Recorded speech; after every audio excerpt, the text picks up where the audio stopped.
Aqui no Chá da Literatura Espírita Kardecista com Celine,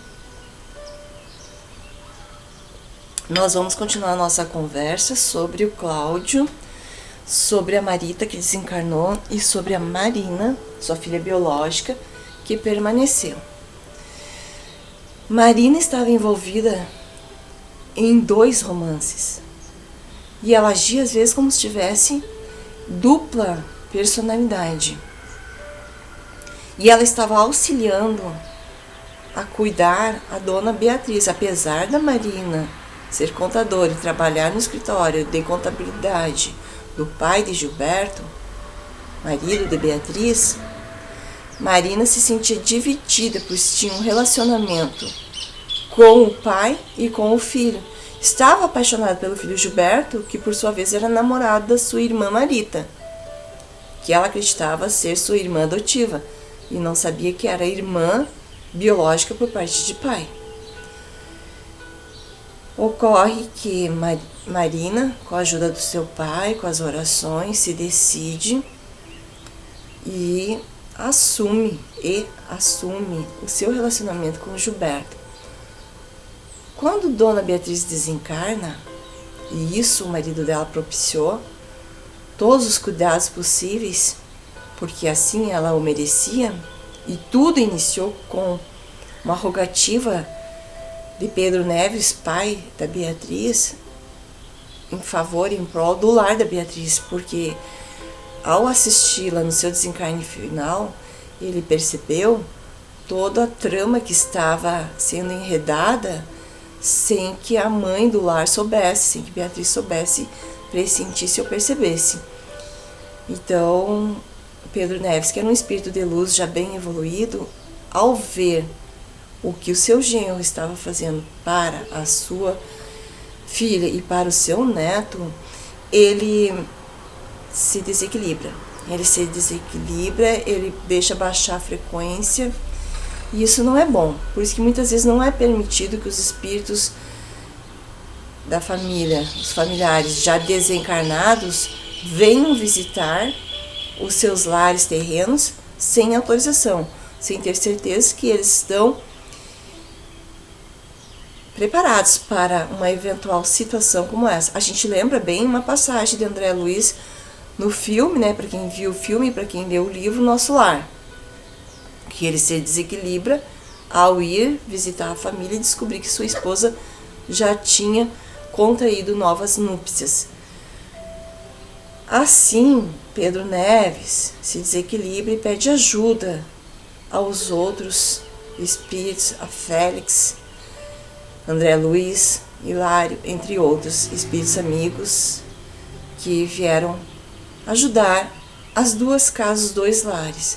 André Luiz ficou acompanhando de perto o caso da Marita. Um dos espíritos que estava com a Marita, com o Cláudio, era apaixonado pela Marita. E ele, junto com o Cláudio, se transforma a partir da leitura do Evangelho no Lar. Com a evolução deles, o espírito que antigamente obsediava o Cláudio pede para proteger a Marita. E fica tanto no hospital quando ela ainda está viva, quanto depois de desencarnar, fica ajudando, orientando, protegendo a Marita. E o Cláudio roga perdão por seus erros, por suas faltas, que foram graves aos olhos dos homens e conforme a sua própria consciência, né? Porque o pior juiz das pessoas é a própria consciência. E aqui no livro, na página 59, diz assim, ó: a responsabilidade tem o tamanho do conhecimento. Cada um de nós vai responder conforme o seu conhecimento, o seu adiantamento moral.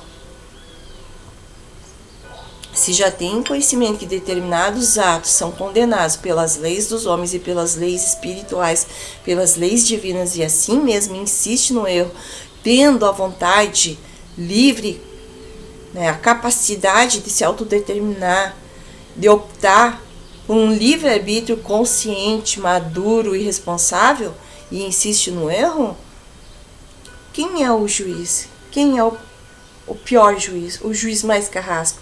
A própria consciência. Mas Cláudio mudou. Cláudio se redimiu. Cláudio se arrependeu. Verdadeiramente arrependido.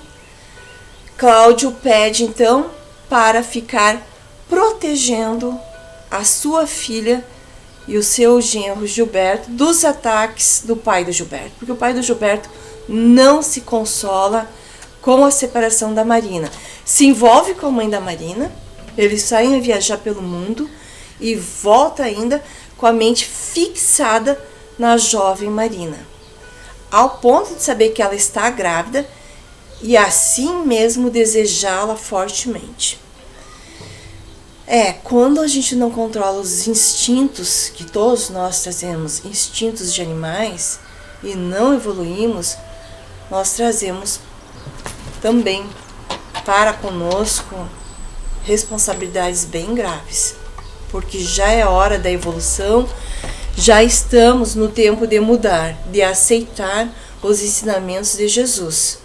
O que Jesus disse para uma mulher que se aproximou dele? Vá, mulher, e não peques mais. O que ele disse para um indigente e uma pessoa que tinha deficiências nas pernas, quando ele cura e essa pessoa volta a andar? Não erres mais, para que não lhe acometas ou não lhe aconteça algo mais grave ainda. E o que o nosso amigo fez com o seu livre-arbítrio? Foi e pecou. Se entregou a todos os tipos de erros e teve para si, puxou para si algo mais grave. Foi crucificado. É o Amir. Cláudio fica protegendo a Marina, mas não conseguiu evitar por um bom tempo. Mas determinada situação aconteceu. Marina foi atropelada. Bom, Cláudio e Gilberto se unem. Gilberto é excluído da herança do pai. Tudo o pai faz para prejudicar e para separar o jovem casal.